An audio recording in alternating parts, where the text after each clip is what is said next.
بسم اللہ الرحمن الرحیم۔ السلام علیکم پیارے بچوں، ایزی پبلشر کی جانب سے خوش آمدید۔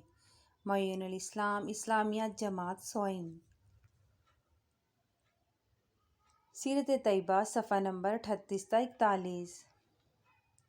حاصلات تعلم اس سبق کی تکمیل پر طلبہ اس قابل ہو جائیں گے کہ حضرت محمد رسول اللہ خاتم النبیین کے خاندان اور آپ کی ولادت، باسعادت، باوقت ولادت، معجزات اور پرورش کے بارے میں جان سکیں، حلف الفضول جیسے اہم تاریخی واقعہ اور اس کی اہم شکوں سے واقف ہو سکیں، آپ صلی اللہ علیہ وسلم کے سفر شام کے دوران پیش آنے والے واقعات کو جان سکیں، آپ صلی اللہ علیہ وسلم کے بچپن کے چیدہ چیدہ واقعات کے متعلق آگاہی حاصل کریں، حضرت ابو طالب کی آپ صلی اللہ علیہ وسلم سے محبت اور کفالت کے بارے میں جان سکیں، پیارے نبی حضرت محمد رسول اللہ خاتم النبیین کی مکہ مکرمہ میں ابتدائی زندگی کے واقعات، حضرت خدیجہ الکبریٰ سے نکاح، حضرت اسود کی تنصیب وغیرہ سے آگاہ حاصل ہو سکیں۔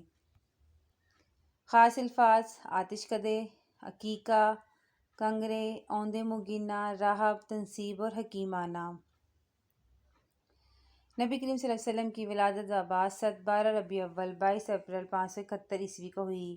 ہمارے پیارے نبی حضرت محمد رسول اللہ خاتم النبیین صلی اللہ علیہ وآلہ وسلم عرب کے شہر مکہ مکرمہ میں پیدا ہوئے۔ آپ صلی اللہ علیہ وسلم کا تعلق قبیلہ قریش کی مشہور شاخ بنو ہاشم سے تھا۔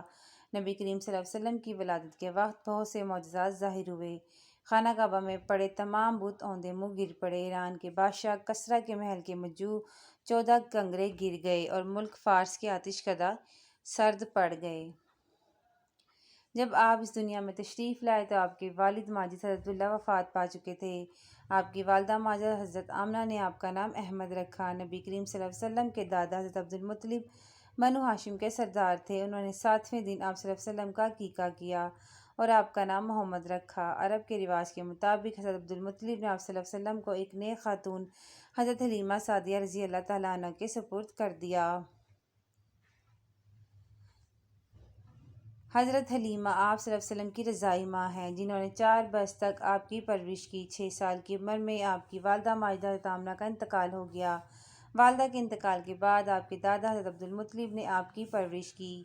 آپ کے دادا جان آپ سے بہت پیار کرتے تھے۔ 2 سال بعد وہ بھی وصال فرما گئے۔ دادا کی وفات کے بعد نبی کریم کی پرورش کی ذمہ داری آپ کے چچا حضرت ابو طالب نے لی۔ حضرت ابو طالب اپنے بھتیجے سے بہت پیار کرتے تھے۔ آپ کی ہر ضرورت کا خیال رکھتے، بیٹوں سے بڑھ کر شفقت فرماتے اور ہمیشہ آپ کو اپنے ساتھ رکھتے تھے۔ آپ کے گھر کی کاموں میں ان کی مدد کرتے۔ چھوٹی عمر میں نبی کریم بکریاں بھی چرایا کرتے تھے۔ نبی کریم میں نے بچپن ہی سے اعلیٰ صفات و نبوت کی نشانیاں موجود تھیں۔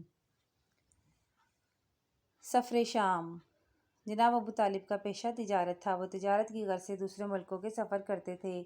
جب حضور اکرم صلی اللہ علیہ وسلم کی مبارک 12 برس ہوئی تو حضرت ابو طالب اپنا تجارتی سامان لے کر شام جانے لگے۔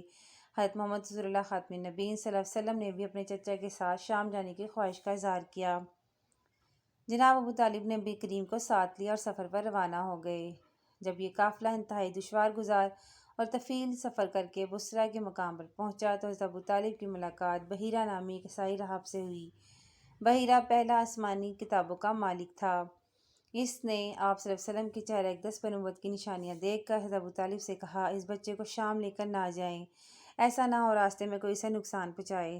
جناب ابو طالب نے اپنا مال تجارت میں ہی فروخت کر دیا اور اس رقم کو لے کر واپس مکہ مکرمہ آ گئے۔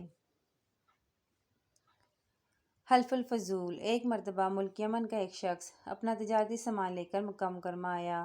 قریش کے ایک سردار عاص بن وائل نے اس سے مال خریدا لیکن قیمت ادا کرنے سے انکار کر دیا۔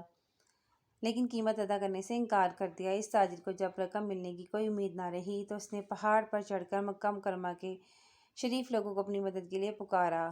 نبی کریم کے چچا زبیر بن عبدالمطلب نے اس کی رقم دلوانے مصر و رسوخ کا استعمال کیا۔ اس موقع پر زبیر بن عبدالمطلب نے مختلف قبائل کو جمع کیا تاکہ اس طرح کے مسائل کا کوئی حل مستقل نکالا جا سکے۔ مکہ مکرمہ کے مختلف قبائل نے اس موقع پر ایک معاہدہ کیا۔ اس معاہدے میں شریک کچھ لوگوں کے نام کے ساتھ فضل کا لفظ آتا ہے، اس لیے زبیر بن عبدالمطلب کی تجویز پر اس معاہدے کا نام حلف الفضول رکھا گیا۔ اس معاہدے میں فیصلہ کیا گیا سب مل کر مظلوم کی مدد کریں گے اور اس کا حق دلوائیں گے۔ نبی کریم خود بھی اس معاہدے میں شریک تھے۔ آپ صلی اللہ علیہ وسلم اس معاہدے میں اپنی شرکت پر فخر فرمایا کرتے تھے۔ حضرت خدیجہ کبریٰ سے نکاح۔ حضرت خدیجہ کبریٰ مکہ مکرمہ کی ایک نہایت معزز اور مالدار خاتون تھیں۔ مکہ مکرمہ کے لوگ ان کی پاکیزہ عادات کی وجہ سے ان کو طاہرہ کے لقب سے یاد کرتے تھے۔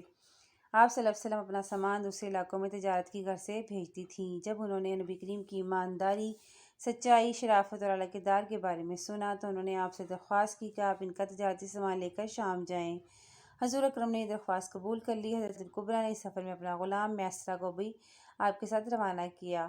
آپ صلی اللہ علیہ وسلم کے اعلیٰ اخلاق اور کردار سے وہ بہت متاثر ہوا۔ شام سے واپسی پر میسرہ نے حضرت خدیجہ الکبریٰ کے سامنے آپ صلی اللہ علیہ وسلم کی سچائی اور دیانتداری کی بہت تعریف کی اور سفر کے حالات بیان کیے۔ حضرت خدیجہ الکبریٰ رضی اللہ تعالیٰ عنہا آپ کے اعلیٰ اخلاق اور کردار سے بہت زیادہ متاثر ہوئیں، اس لیے انہوں نے آپ صلی اللہ علیہ وسلم کو شادی کا پیغام بھیجا۔ آپ صلی اللہ علیہ وسلم نے اپنے چچا حضرت ابو طالب سے مشورہ کیا اور ان کی رضامندی سے حضور اکرم کا نکاح حضرت خدیجہ الکبریٰ سے ہو گیا۔ حضرت ابو طالب نے آپ صلی اللہ علیہ وسلم کو نکاح پڑھایا۔ شادی کے وقت حضور کی عمر مبارک 25 سال، حضرت خدیجہ الکبریٰ کی عمر 40 سال تھی۔ حجر اسود کی تنصیب۔ حجر اسود سیاہ رنگ کا ایک پتھر ہے۔ حجر اسود سیاہ رنگ کا ایک مقدس جنتی پتھر ہے جو خانہ کعبہ کی دیوار میں نصب ہے۔ جب حضور اکرم کی عمر 35 سال ہوئی تو قریش مکہ نے خانہ کعبہ کو نئے سرے سے تعمیر کرنے کا ارادہ کیا۔ خانہ کعبہ کی تعمیر مکمل ہونے کے بعد حجر اسود کو اس کے اصل مقام پر نصب کرنے کا وقت آیا تو تمام قبائل میں جھگڑا پیدا ہو گیا۔ ہر قبیلہ یہ چاہتا تھا کہ حجر اسود کا نصب کرنے کا اعزاز اسے ملے۔ یہ جھگڑا کئی دنوں تک جاری رہا اور آخرکار یہ طے پایا کہ اگلے دن صبح کے وقت جو شخص سب سے پہلے مسجد حرام میں داخل ہوگا اس کا فیصلہ سب تسلیم کر لیں گے۔ چنانچہ اگلے دن سب سے پہلے حضور اکرم مسجد حرام میں داخل ہوئے۔ جب لوگوں نے آپ کو دیکھا تو وہ خوشی سے پکارنے لگے، امین آ گئے، ہم ان کے فیصلے پر راضی ہیں۔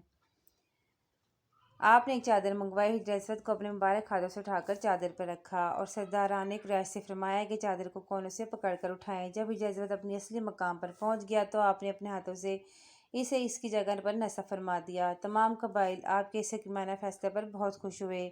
اس طرح قبائل کے درمیان جنگ کا خطرہ ٹل گیا۔